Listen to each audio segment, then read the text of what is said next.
लेख का शीर्षक है शिव के भस्म धारण करने का रहस्य।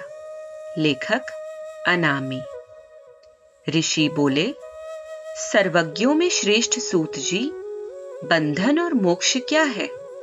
कृपया हम पर कृपा कर हमें बताएं। सूत जी ने कहा, महर्षियों, मैं बंधन और मोक्ष के स्वरूप व उपाय का वर्णन तुम्हारे लिए कर रहा हूं।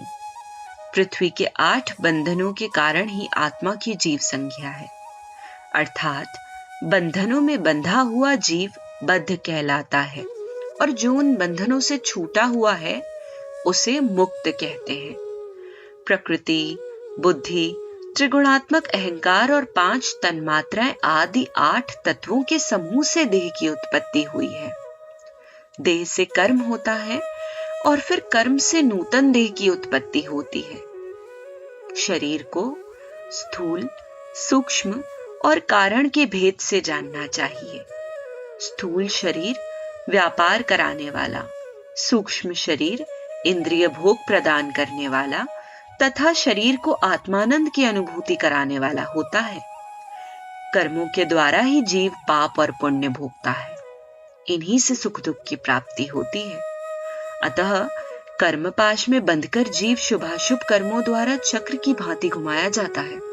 इससे छुटकारा पाने के लिए महाचक्र के कर्ता भगवान शिव की स्तुति और आराधना करनी चाहिए। शिव ही सर्वज्ञ, परिपूर्ण और अनंत शक्तियों को धारण किए हैं। जो मन, वचन, शरीर और धन से बीरलिंग या भक्तजनों में शिव भावना करके उनकी पूजा करते हैं, उन पर शिव जी की कृपा अवश्य होती है। शिवलिंग में शिव की प्रतिमा ने शिव भक्तजनों में शिव की भावना करके उनकी प्रसन्नता के लिए पूजा करनी चाहिए। पूजन शरीर, मन, वाणी और धन से कर सकते हैं।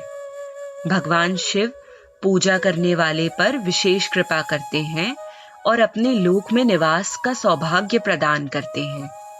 जब तन्मात्राएं वश में हो जाती हैं, तब जीव जगदम्बा सहित शिव का सामीप्य प्राप्त कर लेता है।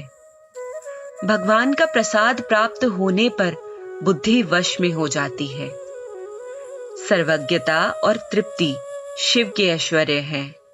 इन्हें पाकर मनुष्य की मुक्ति हो जाती है।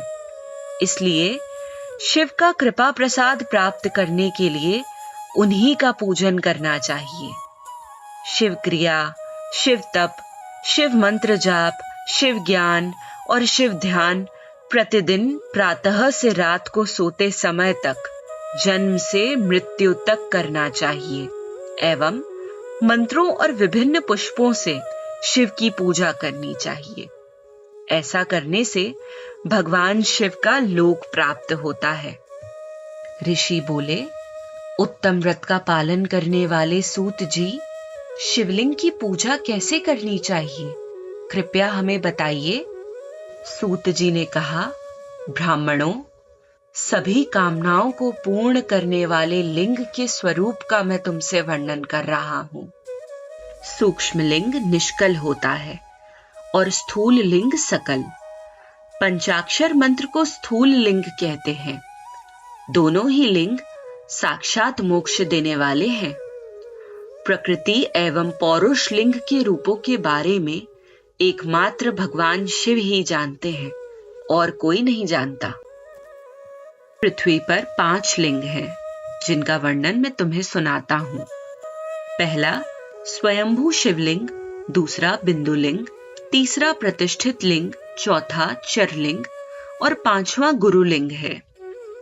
देवर्षियों की तपस्या से संतुष्ट हो उनके समीप प्रकट होने के लिए पृथ्वी के अंतर्गत बीज रूप में व्याप्त हुए भगवान शिव वृक्षों के अंकुर की भांति भूमि को भेद कर नाद लिंग के रूप में व्यक्त हो जाते हैं।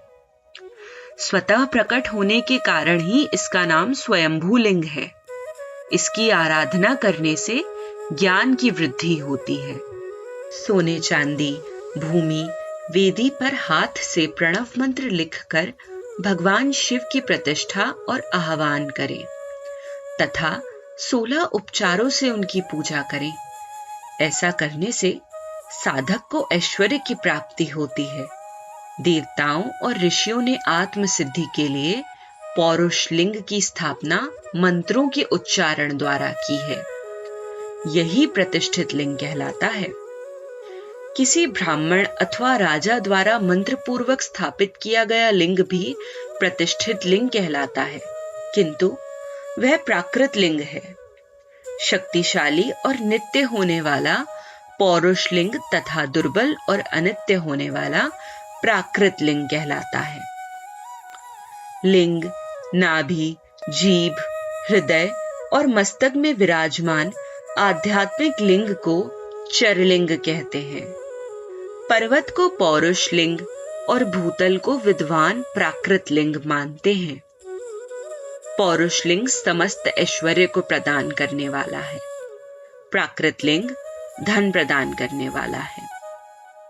चरलिंग में सबसे प्रथम रसलिंग ब्राह्मणों को अभीष्ट वस्तु प्रदान करने वाला है। सुवर्ण लिंग वैश्यों को धन, बाण लिंग क्षत्रियों को राज्य, सुंदर लिंग शूद्रों को महाशुद्धि प्रदान करने वाला है। बचपन, जवानी और बुढ़ापे में स्फटिकमय शिवलिंग का पूजन स्त्रियों को समस्त भोग प्रदान करने वाला है। समस्त पूजा कर्म गुरु के सहयोग से करें। इष्ट देव का अभिषेक करने के पश्चात अघनी के चावल की बनी खीर तथा नैवेद्य अर्पण करें। निवृत्त मनुष्य को सूक्ष्म लिंग का पूजन विभूति के द्वारा करना चाहिए। विभूति लोकाग्नि जनित, वेदाग्नि जनित और शिवाग्नि जनित 3 प्रकार की होती है। लोकाग्नि जनित अर्थात लौकिक भस्म को शुद्धि के लिए रखें।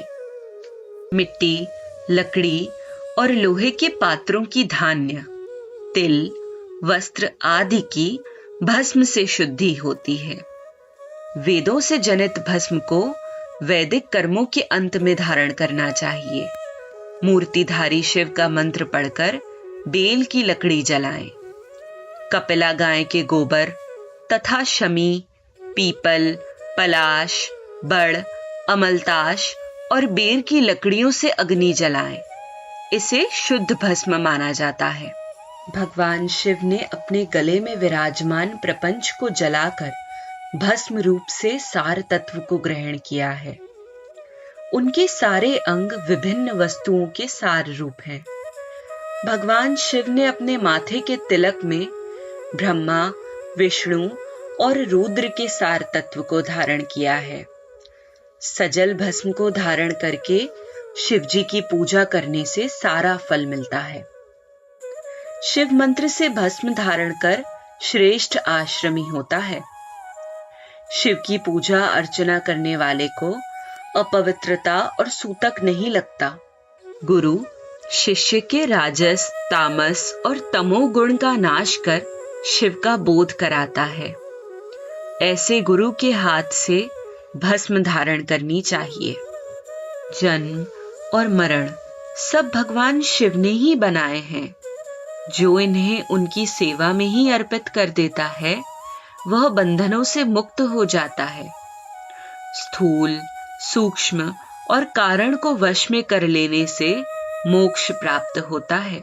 जो शिव की पूजा में तत्पर हो, मौन रहे, सत्य तथा गुणों से युक्त हो, क्रिया, जाप, तप करता रहे, उसे दिव्य ऐश्वर्य की प्राप्ति होती है तथा ज्ञान का उदय होता है।